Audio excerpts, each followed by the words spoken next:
Bonjour, je suis à nouveau super heureux de vous accueillir sur le plateau gigantesque, gigantesquement international, du Paris Audio Video Show 2021, l'édition online numérique avec tout le monde qui est prêt à vous offrir des sensations audio, vidéo. Voici une sensation anglaise maintenant, d'une marque extrêmement connue, extrêmement populaire, extrêmement réputée pour sa qualité, Bowers and Wilkins, B&W. Et pour en parler dans quelques instants, c'est un petit peu Eurovision comme ça, pour en parler dans quelques instants, François. Salut François. Salut Pépé. T'es impressionné d'être là toi ou pas? Toujours avec toi. Oh les mecs. En plus là, ils mentent de façon éhontée. Vous vendez bien du matos vous, hein, quelque part. Hein. Ouais, bah il faut. Il faut. François, je suis content de t'accueillir parce qu'en plus, figure-toi qu'il y a des annonces qui m'ont carrément fait kiffer récemment, des trucs genre j'ai pas vu venir. Parce qu'en général, tu sais, avec l'expérience qu'on a, bon, j'ai 800 ans de plus que toi, donc ça fait longtemps que je suis là, hein, je crapahute dans le monde entier, je me suis dit, tiens, Bowers, moi j'avais vu Formation et autres qui étaient vachement bien, produit que j'avais adoré, et là, il y a encore des choses qui se passent. Alors, vous en êtes où actuellement, Bowers & Wilkins? Sans parler de ça tout de suite, vous en êtes où ça? Tout se passe bien? Oui, tout va bien. Tout va bien. BW, on continue à développer des produits sur différentes catégories. On essaye d'être présent un petit peu partout. Historiquement, effectivement, on fait de l'hi-fi et de la haute fidélité traditionnelle, entrée de gamme, milieu de gamme, haut de gamme. Oui, surtout haut de gamme. Surtout haut de gamme. Il faut être franc, vos produits, c'est quand même de la balle, mais quelque part, quelques-uns sont enfin, On s'adresse à un certain public, on va dire. même quand vous aviez fait un truc pour l'iPod, ça coûtait 600 €, quoi, je veux dire.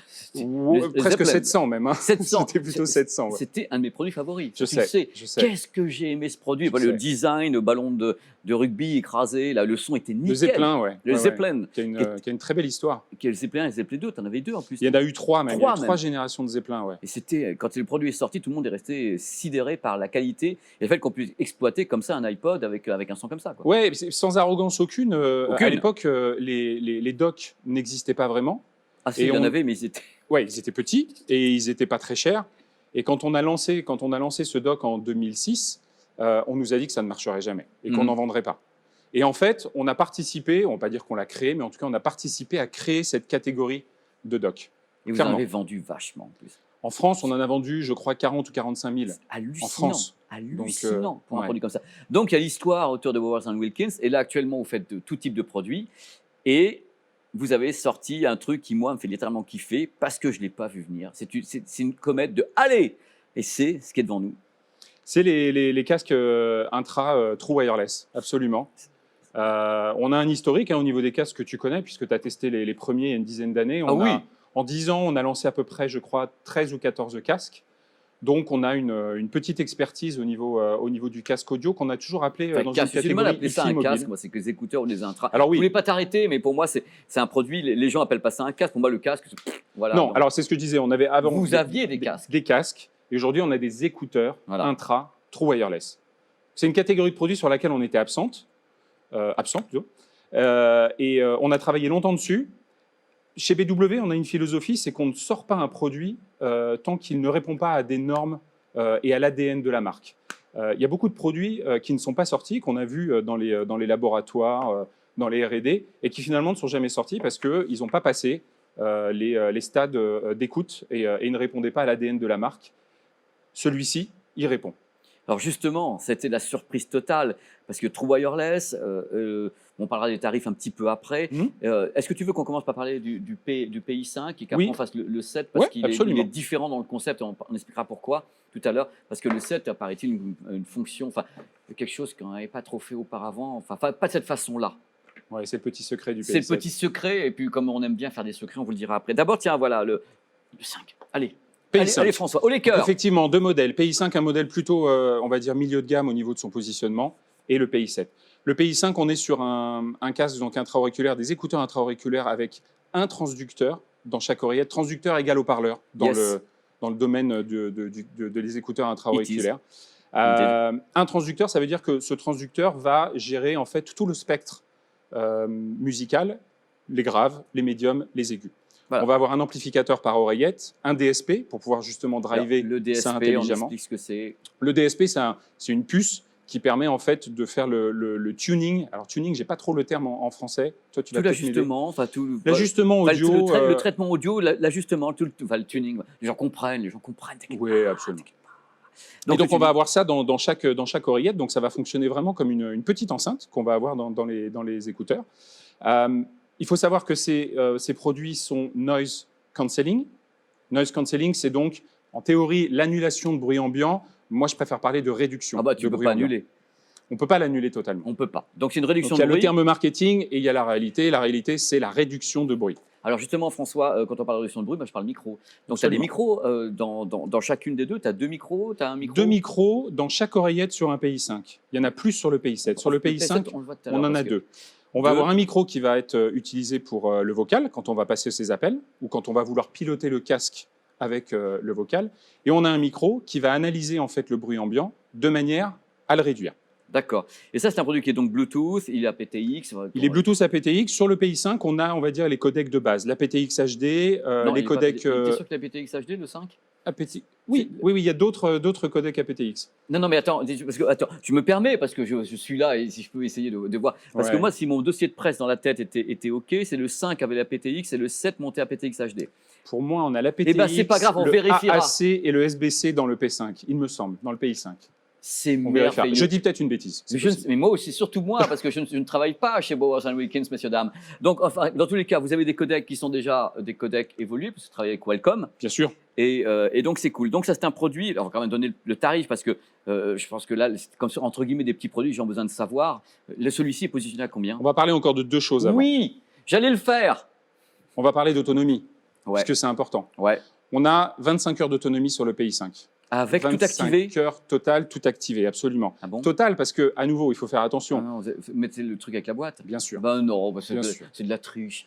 Donc, non, attends, on va oublier la boîte. Alors, sans la boîte, c'est combien? Sans la boîte, tout activé? on a à peu près 4h30, 5 heures d'autonomie comme les sur autres. le PI5. Bonne année, merci. Non, mais François, pas à moi. Donc, la boîte permet de rajouter, évidemment, des charges. Et là, tu as un produit qui est parfaitement compétitif. Oui, avec une notion de fast charge qui est extrêmement importante. Quand vous n'avez plus de batterie sur vos écouteurs intra-auriculaires, le fast charge permet de rajouter 2 heures d'autonomie avec 15 minutes de charge. Royal. Donc on est plutôt pas mal. Non mais c'est cool, hein. Puis ils sont magnifiques, ils sont très très beaux. Norme IP54, très important. La norme IP54, Pépé, qu'est-ce que c'est? Bah, tu le fous dans l'eau, dans la baignoire, et il ne ressort plus. Alors, effectivement, si tu le jettes dans l'eau, il ne va pas fonctionner. Par contre, tu peux faire du sport avec. Voilà, c'est ça, c'est l'humidité. Exactement. On va dire, gentiment, moi qui suis normand, les embruns. Voilà. Ma Normandie natale, il y a quand même un petit peu d'eau quelquefois. Ouais. C'est pour ça que c'est vert et que c'est beau. Donc voilà, c'est merveilleux. Alors maintenant que tu as des choses à dire là-dessus, on est pas mal. Il y a un chapeau à mettre dessus, c'est bon. Alors il y a celui qui me fait carrément. Le prix peut-être? Ah oui, tu en avais dit le prix? 249 €. Normal. Disponible dans le commerce. C'est un tarif normal par rapport à ce qu'ils proposent avec l'APTX, avec la réduction de bruit. C'est un prix normal. Alors l'autre n'est pas tout à fait un prix normal, mais le produit n'est pas normal non plus. Mais c'est du Bowers & Wilkins. S'il vous plaît. C'est du Bowers & Wilkins, comme tu l'as dit déjà. Je ne sais pas de quelle marque vous me parlez. Alors maintenant, on va parler d'un produit que moi, quand j'ai vu les spécifications techniques, j'étais là, je me suis dit, oh là là, que se passe-t-il? Et c'est donc le i7 que j'ai appelé royalement 17 dans mes vidéos parce que comme c'était mal indiqué, moi j'ai vu marquer 17. Mais tu n'es pas le seul à faire cette erreur. Personne ne me dit rien. Alors je commence à être... j'avais honte. Donc le i7, tu m'en parles? PI7 donc. PI7. PI7. C'est un... Alors esthétiquement, il se ressemble. Par contre, en interne, c'est complètement différent. On est vraiment sur un casque complètement différent. On va utiliser 2 haut-parleurs dans ces écouteurs intra-auriculaires. On va avoir toujours ce transducteur haut-parleur de 9,2 mm, mais on va rajouter un tweeter. Donc on va un peu fonctionner comme une enceinte. On va avoir un haut-parleur qui va gérer le grave et le médium, et un haut-parleur qui va gérer les aigus.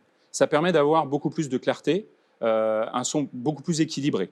C'est ce qu'on va avoir sur une enceinte. Tu as 2 amplis ou un seul ampli? On va avoir 2 amplis par écouteur et 2 DSP, puisqu'on a un DSP sur chaque amplificateur. Donc, on va séparer les canaux et on va avoir quelque chose de beaucoup plus musical, beaucoup plus hi-fi. D'accord. Ça, c'est le premier point. Le deuxième point, très important quand on parle d'écouteurs intra-auriculaires True Wireless, c'est évidemment les codecs. On travaille toujours avec Qualcomm, qui est évidemment la référence. Et là, par contre, on a toute une batterie de codecs aptX. On les a tous, en fait, dans ce casque-là. Donc, on va avoir l'adaptative, le HD, le low latency. Et on va avoir absolument tous les codecs disponibles aujourd'hui sur le marché. Absolument. Voilà. Ils sont tous intégrés dans ce casque-là. Très important, il faut le signaler parce que je sais que tu vas me coincer là-dessus. Je ne coince personne. Je sais que tu allais me coincer là-dessus. Je te connais depuis 20 ans. Il faut faire très attention. Il y a une notion importante à dire sur la PTX, c'est que ça fonctionne au niveau de la source et au niveau des écouteurs. Si la source n'a pas les codecs, évidemment, vous n'utiliserez pas ces codecs-là sur mais vos j'allais pas te coincer écouteurs. là-dessus, mais pas du tout. Si, tu allais le faire. Peut-être te trouver autre chose, mais peut-être pas ça. Bon. Dans tous les cas, En tout cas, j'ai donné l'information. Mais vous êtes formidable. Donc le côté technique, la solution, on sent que c'est le haut de gamme. Ouais. On sent qu'avec les deux drivers, DSP, les amplis, tous les codecs Qualcomm et en même temps les codecs basiques, SBC, AAC, il bossera avec tout ce On produit. a un micro supplémentaire, tout simplement parce qu'en fait, par rapport au PI5, sur le PI7, on a une réduction de bruit qui s'adapte en fait à l'environnement. Voilà, c'est ce qu'on avait déjà développé sur les PX5 et PX7. Il y a un micro supplémentaire qui va écouter l'environnement et qui va adapter en temps réel le bruit ambiant pour pouvoir le réduire de manière à être complètement isolé dans ses écouteurs. Il va comparer ce qui est dedans et ce qui est dehors, il va ajuster entre les deux ce qui est résiduel. C'est la meilleure façon de faire. 3 micros donc par oreillette. 3 micros, 2 drivers, 2 DSP dedans et la botte secrète d'Hollywood qui est extraordinaire. Alors la botte secrète, c'est au niveau du boîtier. Le boîtier, évidemment, il sert de recharge, comme tous les boîtiers des écouteurs intra-auriculaires. Une fois que vous mettez les oreillettes à l'intérieur, il recharge les oreillettes, d'accord ? Ce qui est important, c'est que ce boîtier est également un transmetteur. C'est assez unique aujourd'hui sur le marché. On a la possibilité de brancher une source analogique sur ce boîtier et le boîtier va faire la conversion, va transmettre de manière donc sans fil, en wireless, le signal audio vers les oreillettes. En 24 bits, si la source le permet. Ouais. Le meilleur exemple qu'on a aujourd'hui, qui malheureusement n'est pas le plus pertinent, c'est l'utilisation de l'avion. On a la possibilité, quand on est dans un avion, de pouvoir écouter sa musique avec des casques qui sont proposés par les compagnies aériennes, qui sont rarement de très bonne qualité. Eh bien, on aura la possibilité de brancher en fait le son qui est embarqué dans l'avion sur son boîtier du PI7 et avoir le signal audio qui va transiter dans les oreillettes. Alors, j'ajoute, François, à ça qu'en fin de compte, le câble qui est utilisé, c'est un câble mini jack vers USB. Ici, donc, on plug n'importe quel produit qui ne serait pas Bluetooth. On lui met la mini jack. Mais moi, j'ai fait l'essai avec un vieil iPod. Oui. Il y a l'iPod, il y a l'iPod à la sortie mini jack. Je dis, hop, ça y est, j'ai branché l'iPod grâce au câble fourni par Bowers & Wilkins directement. Et je me suis retrouvé avec mon iPod diffusé là-dessus. Alors, l'idée n'est pas nouvelle, mais c'est l'intégrer au boîtier qui est novateur. Absolument. C'est ça. Et donc là, on est sur un produit qui est vraiment un produit ambivalent, enfin qui sait un peu tout faire, puisque vous avez en plus le aptX, le Latency, si vous voulez faire un peu de gaming. On va avoir un casque vraiment très musical. Beaucoup des plus écouteurs musical. très musicaux, monsieur. Des écouteurs. It is not a casque. Le casque, l'idée, les gens, ils ont un casque, oh là là, mon casque et tout. Donc là, par contre, le tarif, ça doit douiller un petit peu plus, cette affaire. À peine. Je vous connais chez Bowers & Wilkins. Quand c'est à peine, ça coûte toujours la blinde de chez la blinde. On est à 399 €. C'est parmi les. Voilà, mais il y a tout ça au-dessus. C'est rare d'avoir des produits qui sont des intra true wireless avec 2 drivers et avec tous les codecs Qualcomm qui sont avec, dont l'adaptive, qui est à mon avis un des codecs vraiment du futur chez Qualcomm, parce qu'en effet, il y a le latency et il s'adapte. Donc voilà, mais c'est vraiment. C'était inattendu. Toi, bien sûr, tu savais depuis longtemps que ça allait se pointer, mais c'est quand même pour le public d'avoir ça, c'est ouf, quoi. Ouais. C'est On est très content, très content. Il est disponible aujourd'hui en magasin. Il est un petit peu victime de son succès, donc on ne le trouve pas encore partout. Mais voilà, on va réapprovisionner les magasins et ça devrait bien se passer dans quelques semaines. Alors toi qui sais tout, qui est vraiment très proche comme ça tu es Bowers & Wilkins, mais tu le connais bien, est-ce que c'est le début d'une aventure sur des tas d'autres produits qui seraient comme ça, true wireless, où ils essayent de voir un petit peu, ils mettent un pied dans la baignoire en disant hey, je te fous un pied dedans, je vais voir si on en vend plein et autres. Parce que déjà, vous ne vous posez pas avec des produits à 150 €. Vous êtes directement, parce qu'il y a des concurrents dans des grandes marques anglaises réputées, comme Cambridge, qui sont des marques respectables aussi, mais qui lancent des produits pas du tout au même tarif que vous. Tandis que là, vous avez toujours Bowers, l'idée d'avoir comme ça tous les codecs et tout, et vous commencez donc à 249, c'est 249, ça et 399, et il y aura peut-être, je sais pas, tu as entendu parler parce que là, je me mets toujours dans l'avenir, moi. Alors, à chaque fois que tu poses ce genre de questions, je réponds et je me fais engueuler, donc je vais continuer, comme d'habitude. Effectivement, oui, il y a d'autres projets qui sont dans les tuyaux, que ce soit sur les écouteurs intra-auriculaires, sur les casques traditionnels, parce qu'on n'abandonne pas ce créneau-là. J'avais peur, moi. Mais également sur les enceintes, ça aussi, c'est des choses qui vont arriver.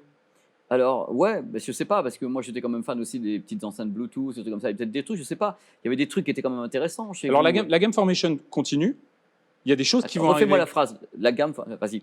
La gamme Formation continue. Il y a d'autres produits qui sont en planification. Mais notre ADN, c'est aussi les enceintes Hi-Fi traditionnelles. Et là aussi, on va annoncer des choses assez intéressantes sur la fin de l'année. Sans parler du petit produit que tu aimes. C'est-à-dire Zeppelin. J'adore. Mais je me suis dit, on en a parlé au début, parce que pour moi, c'est culte. Hein. Je veux dire, Ouais. si j'ai le poster, Zeppelin. Ça reviendra peut-être. Tu vas sortir un Zeppelin spécial, un spécial Apple Music hi-fi, avec le logo dessus, comme tes potes de chez Denon. C'est pas possible, les gars. Peut-être. Qui sait? De toute façon, tout est permis. Hein. Ouais. François, c'était un plaisir. C'est un plaisir partagé. Et vraiment, les produits sont kiffants. Moi, je vais commencer parce que j'ai pas eu le temps à tester, notamment le i7, parce que le côté avec le boîtier qu'on voit tout, c'est vraiment très très kiffant. Et j'attends les nouveautés, tous les produits. On a hâte de connaître tes impressions sur ce casque-là. Eh ben, tu vas pas être déçu. Donc, c'est moi. Merci François. Merci et beaucoup. On a vraiment c'est une très belle session et je pense que les gens ont kiffé. En plus, on n'a pas trop parlé de matos à 15 000 €, donc c'est plutôt cool. Pas cette fois. La prochaine fois. On va se venger. Ouais. Trop fort. Ça va pas tâter. Ça va à fond. Merci et à bientôt.